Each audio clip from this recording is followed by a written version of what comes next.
Guys, क्या आपने कभी किसी ऐसे ट्रेन के बारे में सुना है जो आधी रात को स्टेशन पर तो आती है मगर उसमें चढ़ने वाले लोग कभी वापस नहीं लौटते। आज मैं आपको ऐसी ही एक ट्रेन की कहानी सुनाने जा रहा हूँ जिसको सुनने के बाद आपके रातों की नींद उड़ जाएगी। तो दिल थाम कर बैठिए और कान में हेडफोन लगाकर फील कीजिए उस डर को जो मैं आपको इस स्टोरी के जरिए कराने वाला हूँ। साल 2017, जहां पश्चिम बंगाल के एक छोटे से गांव के पास एक पुराना रेलवे स्टेशन था जिसे लोग साइलेंट हिल स्टेशन के नाम से जानते थे।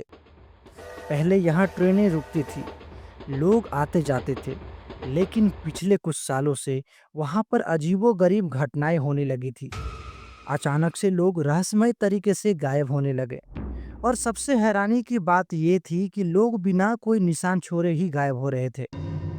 जैसे जैसे यहाँ हादसे बढ़ते गए, गांव के लोगों में बातचीत बढ़ती गई और लोग ये मानने लगे कि ये रेलवे स्टेशन अब स्थापित हो चुका है। गांव वाले के इस खौफ से अब वहां कोई नहीं जाता था। पूरा स्टेशन एकदम सन्नाटा पसरा हुआ था और जो भी ट्रेन अब वहां से गुजरती, उसने भी वहां रुकना बंद कर दिया था। राघव, एक ऐसा लड़का जिसे भूत प्रेत जैसी चीजों में थोड़ा भी विश्वास नहीं था और बिना कुछ सोचे समझे कहीं भी चला जाता था। वो एक कॉलेज स्टूडेंट था और उसे फोटो और वीडियो बनाने का बहुत शौक था।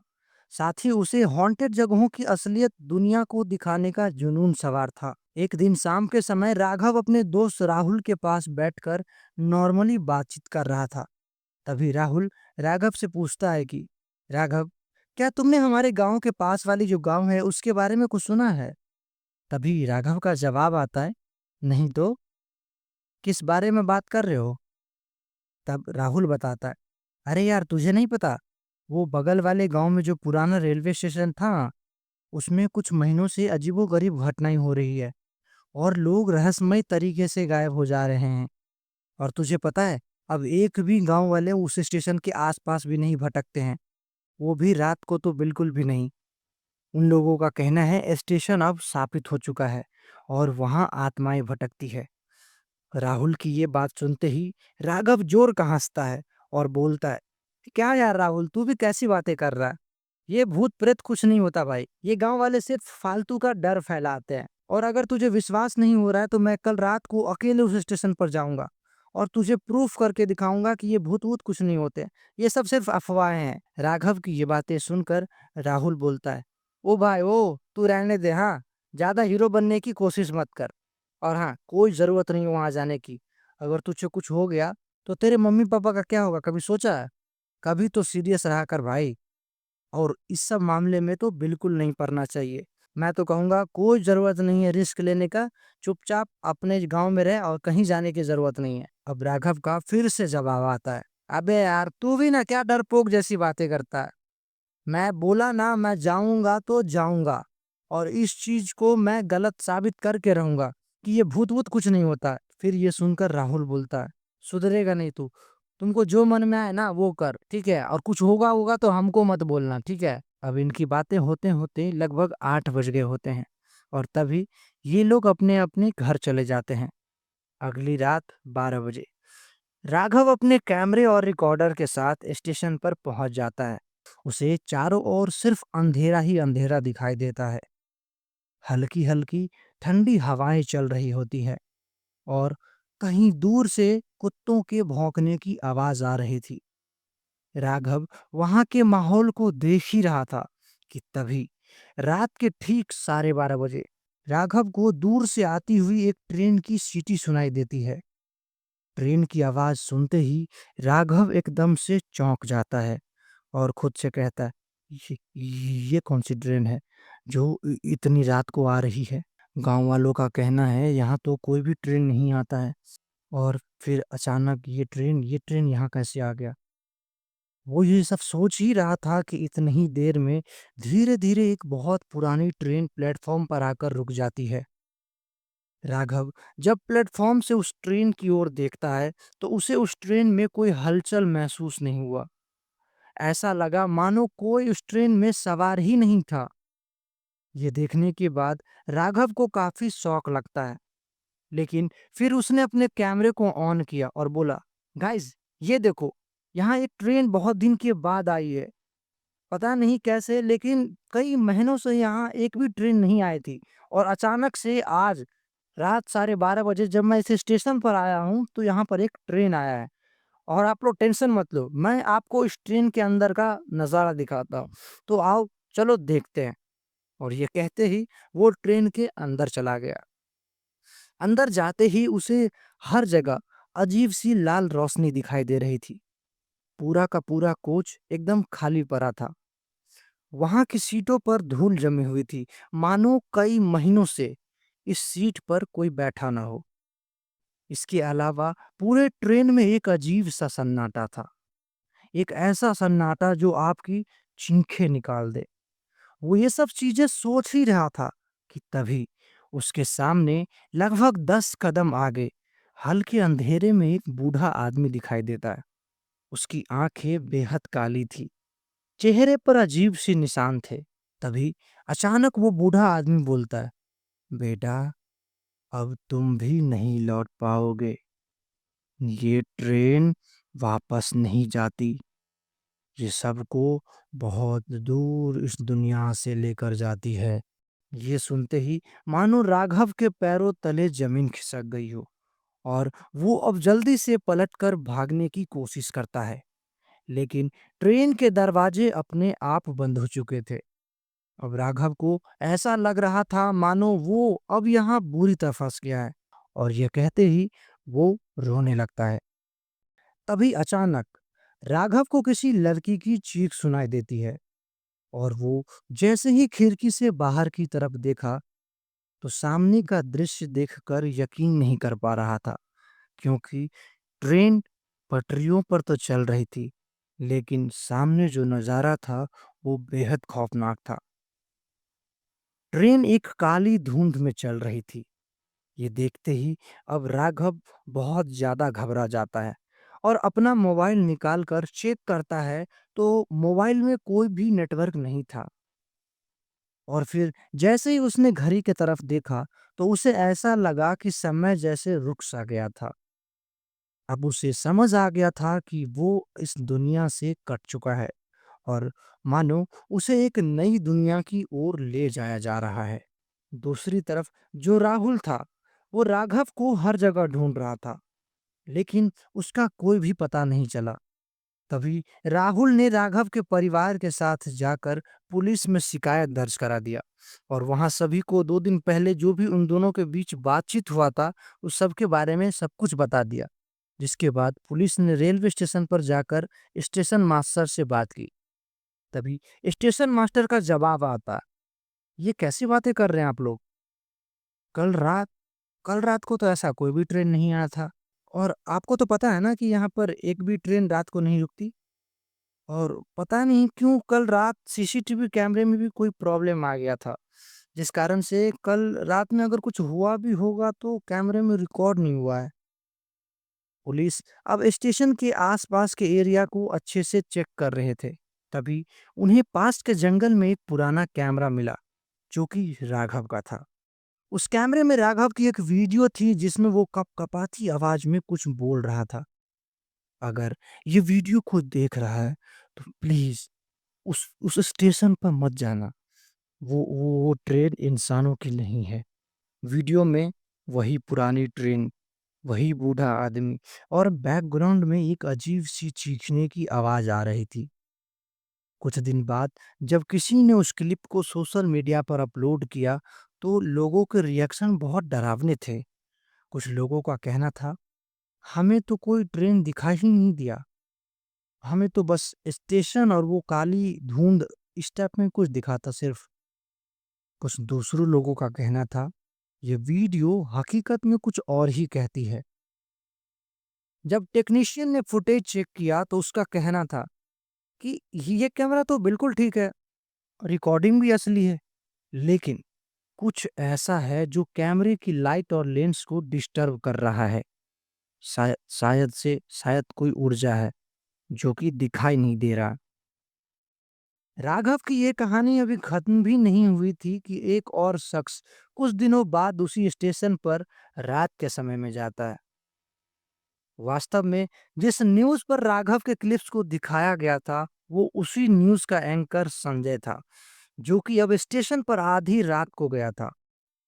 उसके स्टेशन पर पहुंचने के बाद रात के ठीक 12:30 बजे संजय को भी वही ट्रेन की सीटी सुनाई दी जिसे राघव ने सुना था। यह सुनते ही संजय कहता है कि ये क्या बात हुई? यहाँ तो मैंने सुना था कि कोई भी ट्रेन नहीं आता है। तो ये ट्रेन की सीटी कहाँ से आ रही है? कहीं ऐसा तो नहीं कि सच में कोई वो था ट्रेन ऐसा कुछ? वो खुद से इतना बोला ही था कि तभी उसके सामने से काली धुंध को चीरते हुए एक बहुत पुराना ट्रेन उसके तरफ आने लगा और धीरे-धीरे उसके सामने आकर रुक जाता है।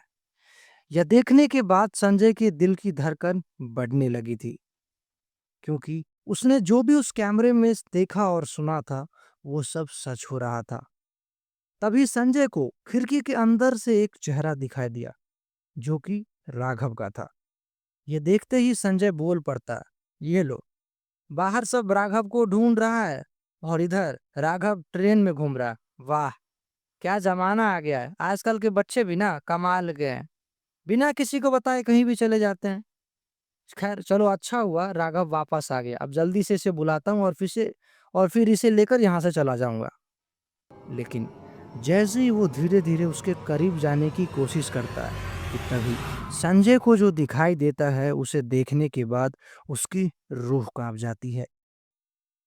ट्रेन में जो उसे दिखाई दे रहा था, वो राघव जैसा दिख ज़रूर रहा था, लेकिन वो राघव का बहुत ही भयानक रूप था। उसका चेहरा पूरी तरह जला हुआ था। उसकी आँखें गुस्से से लाल हो चुकी थी और चेहरे पर कोई भाव नहीं था, मानो एक कठपुतली की तरह खिड़की के पास बैठा हुआ हो। ऐसा भयानक नज़ारा देखते ही संजय वहां से डरकर भागने लगता है और अपने आप से कहते हुए जा रहा था कि हे भगवान, प्लीज एक बार बचा लो। उसके बाद जिंदगी में दोबारा कभी इस सब चीज में नहीं आऊंगा, इस सब स्टोरी कभी बनाऊंगा ही नहीं। जान बचे तो लाखों पाए, दूसरा कुछ बना लूंगा, लेकिन ना, इस तरह का चीज कभी नहीं बचाऊंगा। भगवान प्लीज एक बार बचा लो, एक बार मैं यहाँ से सेफ निकल जाऊं बस। और ये सब कहते ही वो स्टेशन से दूर निकल जाता है। कुछ दिनों बाद एक लकड़ी काटने वाले को स्टेशन के पास एक डायरी मिलती है, जिस पर लिखा था राघव। वो इंसान उस डायरी को खोलकर पढ़ने लगता है, जिसके अंदर लिखा था, ट्रेन हर 7वें दिन आती है और जो भी इस पर एक बार चढ़ जाए, वो कभी वापस नहीं जा पाता है, क्योंकि ये कोई साधारण ट्रेन नहीं है। ये ट्रेन आपको बैठाएगी जरूर, लेकिन लेकर जाएगी सीधे मौत के उस खौफनाक दुनिया में, जहां से कोई भी वापस नहीं आ सकता। उसमें लिखा था कि इस ट्रेन के अंदर वक्त थम सा जाता है और इंसान अपनी पहचान खोकर एक नया रूप ले लेता है, और असल में वो फिर कोई इंसान नहीं, मौत का दरिंदा बन जाता है, जो अगर इस दुनिया से बाहर निकल जाए तो फिर जो होगा उसे किसी ने सोचा तक नहीं होगा। ये पढ़ते-पढ़ते उस लकहारे की मानो डर से हालत खराब हो गई हो, लेकिन उसे पढ़ने में मज़ा भी आ रहा था। फिर वो आगे पढ़ता है, जिसमें लिखा था कि वहाँ राघव को बाकी सभी लापता लोग दिखे थे, मगर वो इंसान नहीं थे, सब के सब हैवान बन चुके थे।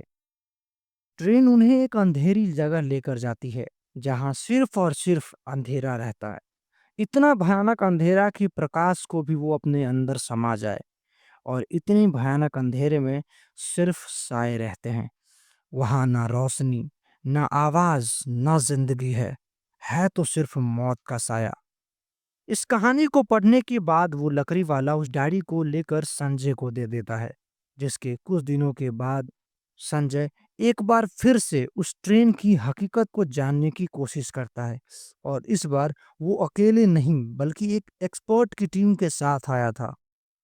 इस बार भी ठीक 12:30 बजे ट्रेन आती है और ठीक उसी जगह आकर रुकती है। ये सभी लोग हिम्मत करके ट्रेन में तो चढ़ते हैं, लेकिन थोड़ी ही देर बाद अचानक से सभी का कैमरा अपने आप बंद हो जाता है और सारे लोग एक-एक करके उस ट्रेन के अंदर गायब हो जाते हैं। मानो ट्रेन के अंधेरे ने उन लोगों को निगल लिया हो। तभी संजय को ट्रेन के अंदर से एक पुरानी डायरी मिली, जो कि लगभग 18th सेंचुरी के समय की डायरी थी। उसमें लिखा था, ये ट्रेन अंग्रेजों ने एक एक्सपेरिमेंट के लिए बनाई थी, मरे हुए कैदियों की आत्मा को बंद करने के लिए। मगर अब ये ट्रेन खुद एक आत्मा बन चुकी है, और जो एक बार इसमें चढ़ जाए वो फिर इसका हिस्सा बन जाता है और कभी वापस नहीं आ पाता है। यह पढ़ने के बाद मानो संजय के तो होश ही उड़ गए थे और उसे बिल्कुल भी विश्वास नहीं हो रहा था। लेकिन जैसे ही वो ट्रेन से बाहर निकलने की कोशिश करता है, तभी ट्रेन में एक काला धुआं उसके चारों ओर भरने लगता है और थोड़ी ही देर में वो वहीं बेहोश होकर गिर जाता है। जब उसकी नींद खुलती है तो वो खुद को 18th सेंचुरी के जमाने में पाता है। वहाँ सब कुछ एकदम पुराना था, बिल्कुल वैसा ही जैसा हमने इतिहास में पढ़ा था। मोबाइल बिल्कुल काम नहीं कर रहे थे। स्टेशन वैसा ही था जैसा संजय ने आने से पहले देखा था, पर वक्त काफी पीछे चला गया था और वो अब समय के चक्र में बुरी तरह फंस चुका था, जिससे बाहर निकलने का सवाल ही पैदा नहीं होता।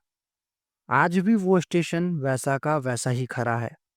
वहाँ एक बोर्ड पर लिखा हुआ है, last train 12:30 AM, one way only. लोग कहते हैं अगर आप वहां से गुजरे और कोई पुरानी ट्रेन बिना नाम की आकर रुक जाए तो उसमें कभी मत चढ़ना, क्योंकि जो दिखता है वो होता नहीं, और जो नहीं दिखता शायद वही सबसे खतरनाक होता है। तो दोस्तों, आज की कहानी बस यही थी। उम्मीद करते हैं आप सभी को बहुत मजा आया होगा। और अगर आपको भी ये कहानी सुनने में मजा आया है तो प्लीज चैनल को सब्सक्राइब कीजिएगा, क्योंकि आपके एक सब्सक्राइब से हमें बहुत मोटिवेशन मिलता है। एंड आने वाले समय में हम आपके लिए एक पर एक बेहतरीन हॉरर स्टोरीज लेकर आने वाले हैं। तो इंतजार कीजिए हमारे दूसरे वीडियो का और चैनल को सब्सक्राइब कीजिए। मिलते हैं आपसे किसी दूसरे वीडियो में, तब तक के लिए जस्ट फील द